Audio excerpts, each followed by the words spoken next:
Ladies and gentlemen, welcome to the Two Doors podcast. I am here with Jodie Imam. Jodie is passionate about helping tech businesses start and grow.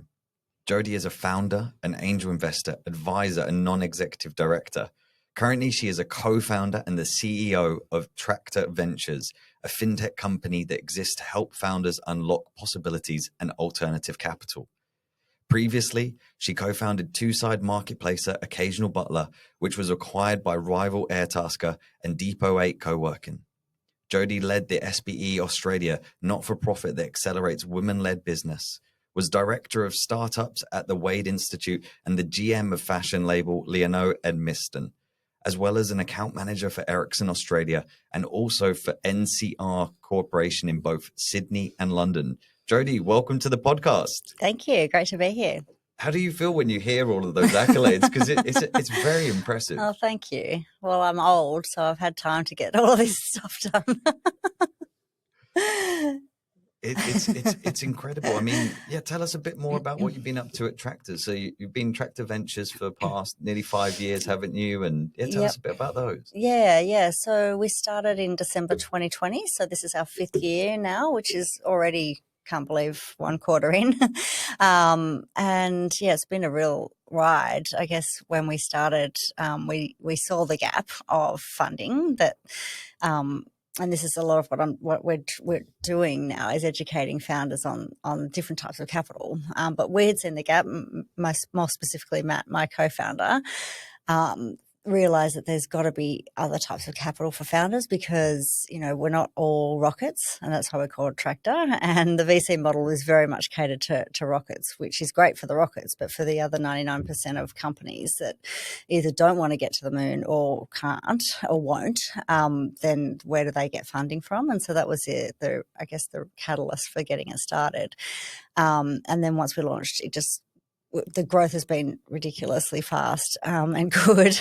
So we've deployed over $90 million now to over 200 founders. So, and a lot of them have taken second and third loans as well. So it's basically debt funding so that they don't have to sell shares. It's flexible business lending that they can pay back over a period of time that suits them and the business need, and then continue to grow. So, yeah.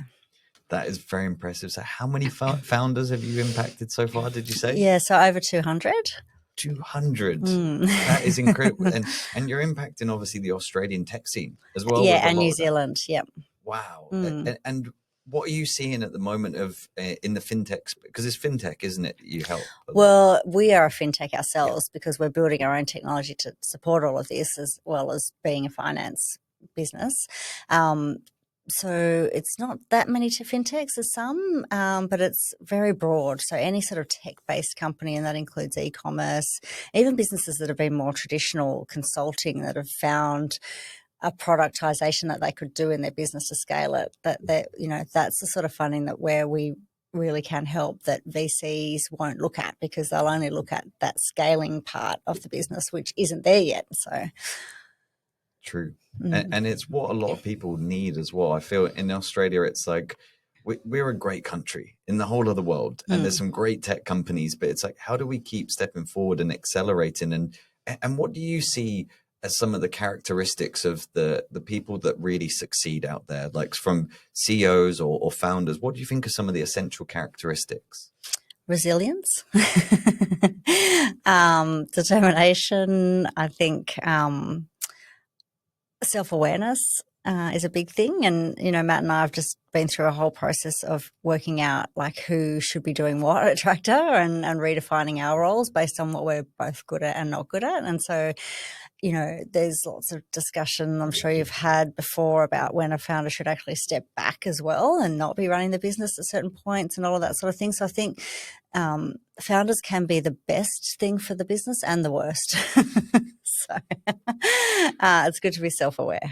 And there's a lot of wisdom in that from, you know, resilience and determination. And yeah, because I find a lot of people can have a good talk, but when it comes to that pertinacity of like stickability, a lot of people just are, you know, good enough is good enough. They don't want to be great. They don't want to keep going. And it can be tough. And I'm sure that self-awareness and that emotional intelligence is so key. because it is a lonely journey sometimes, isn't it, for founders? But when they come together, you light up because you're like, oh, Yes. you're striving.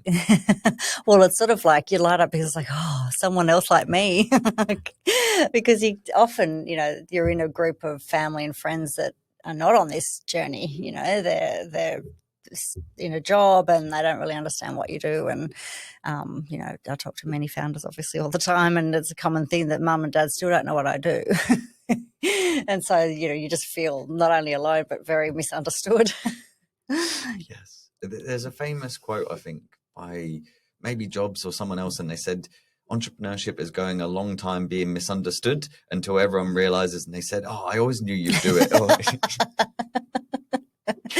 Yeah, yes, there's a lot of blind faith that you have to put into it for sure. And it's worth it. I mean, at the end of the day, especially in downturns, you see a lot of companies like Airbnb, Uber, Slack, they all prospered and were created in those. And so we definitely need that in that investment. And I believe wholeheartedly in collaboration and communication actually helps people thrive, because you're able to share, oh, we've seen this, what's going on here. Exactly. Yeah.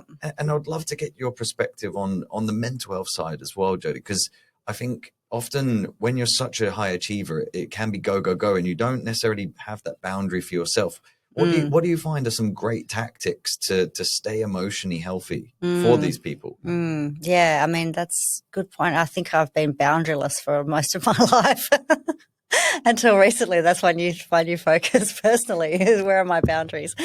And as part of that, for me, what I've found is just that stillness, and meditation's a big part of that, and just coming back to myself and just putting up my energetic walls when I need to, but also taking that rest. I think up until recently, I've been someone who is feeling too guilty all the time about everything, especially if I'm not doing things. And so I'm now finally of the understanding that rest really is the basis of all activity, and that, you need to spend that time just resting and not doing much before you can bounce back into a whole lot of energetic activity. So that's helping a lot.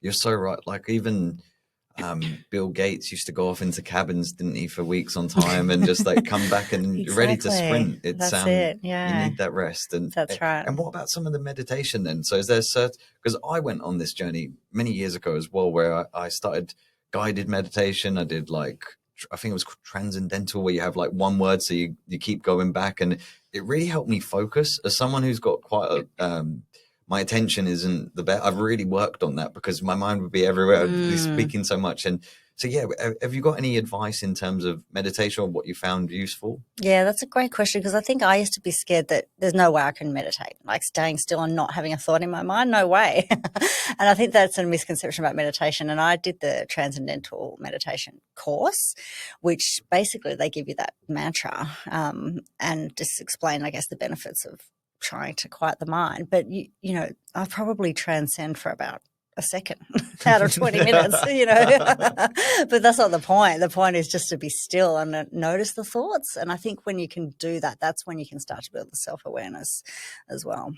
Yeah, because as a CEO, founder, all of these, like, there's a lot of responsibility on your shoulders, and you have to be able to triage problems in a correct way. Otherwise, you're in the nuances building a part of the product or a function that no one's going to really use. Just someone put a ticket in and they say, oh, could we use that? You have to be able to be aware of what to focus on. And I think when you're able to assess your thinking and rest and recover like that, then you're able to focus a lot more. And that's where success can come from. It's from focus. Like right now is the easiest time to succeed in life, but we're so distracted. Like everything's pulling your attention, from notifications to calls or whatever. Yeah, it's funny. I forgot about the Bill Gates going off into a cabin. I actually went off into a cabin this weekend just on my own in nature at Wilson's Prom. It was so nice. And it was just having a little bit of distance from your normal busy life and space, just to rest and think. I think you can then easily in your mind prioritize.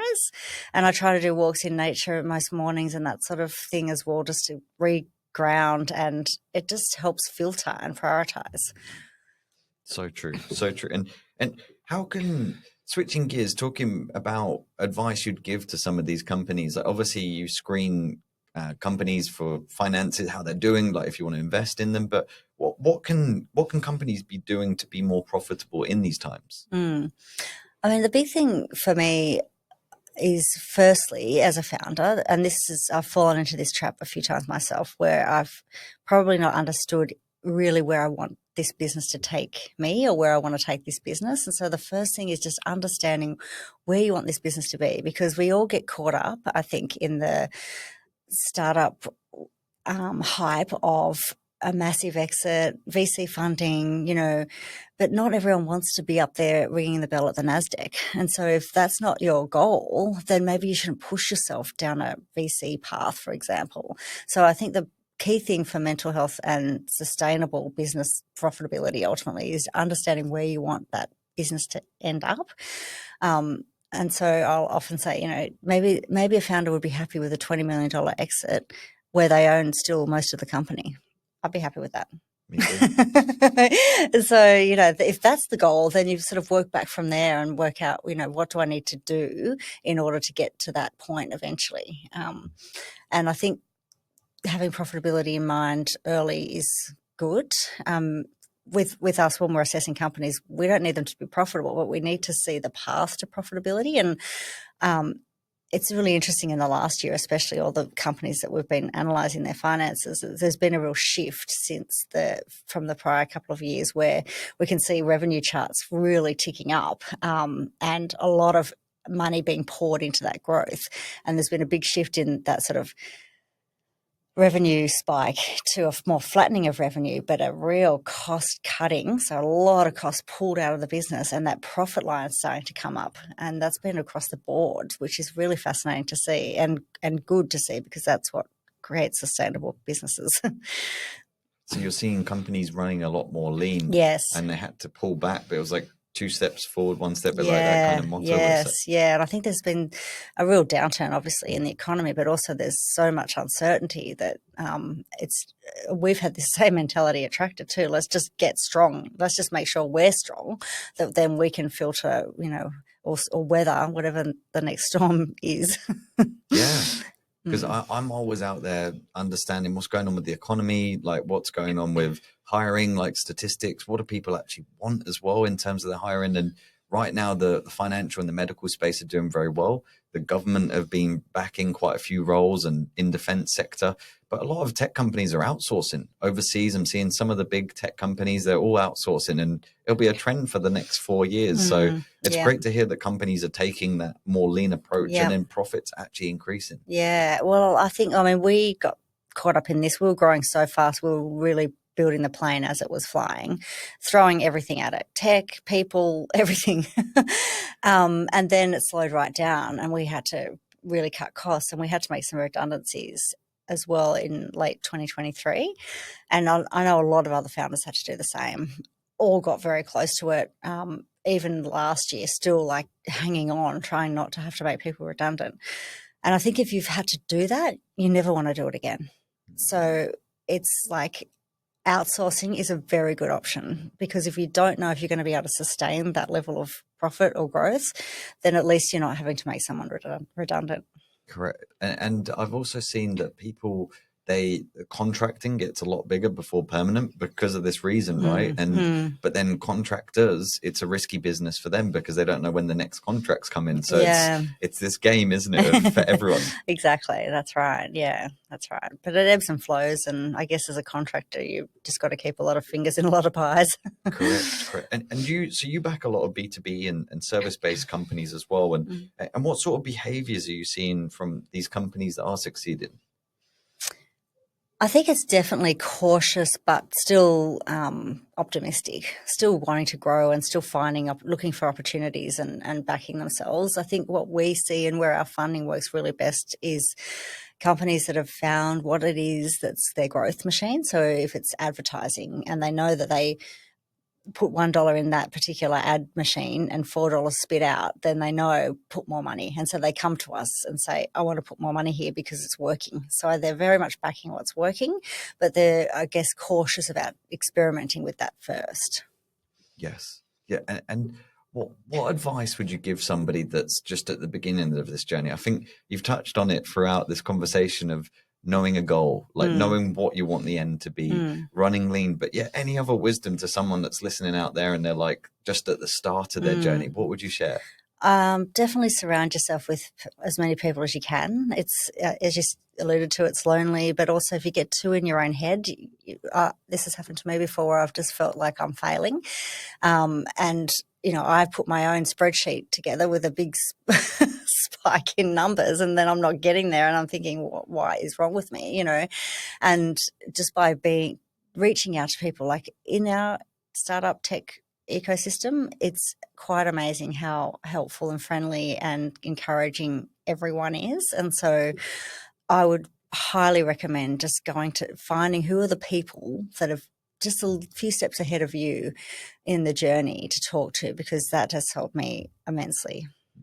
You're a product of your association, aren't you? And I find that people often, they feel a sense of achievement if they help or enable somebody else. And, you know, hey, do this, talk to them, go there. Yeah, that's right. Exactly. Yeah. And it's Australia, isn't it? Like, I mean, people are very relaxed in comparison to other areas. Yes. Yeah. Yeah. People are happy to help. So definitely be asking for it. Yeah. And I find that, I mean, events aren't everywhere anymore. Like, there used to be a lot more meetups and everything That's like true. that I'm actually trying. So we're running a fireside chat soon with Amazon and trying to get more people together where they can actually talk. And it's quite hard these days, isn't it? That there's not as much events, but I think you guys are running a few that I've seen online. Is that right? We have been over the last few years. We've done road shows where we've just gone around to most capital cities at least once or twice a year and put together events, and that has been really nice. And that's been we've been wanting to educate and just be face to face, because a lot of this, the way people want to react, especially when they're making big investment decisions, is they want to know the people. It's very relationship based, and so that's been really good. But I feel like there's more events coming up. I don't know. That's I think good. it's just the more you go to, the more you meet people and the more you get exposed to other events. And it's all about networking, isn't it? I Yeah. think Melbourne, we've got a good tech community, the good companies, and bringing this into land, Jodie, any imparting wisdoms that you'd love to share? Any final thoughts? Well, I think on that networking point, because we were just chatting about this before we hit record, you know, I've been going out and networking for the last 15 years. And early on, I didn't know anyone, and it was quite daunting to go out and not know anyone and hang around looking like an idiot until someone would talk to me or whatever.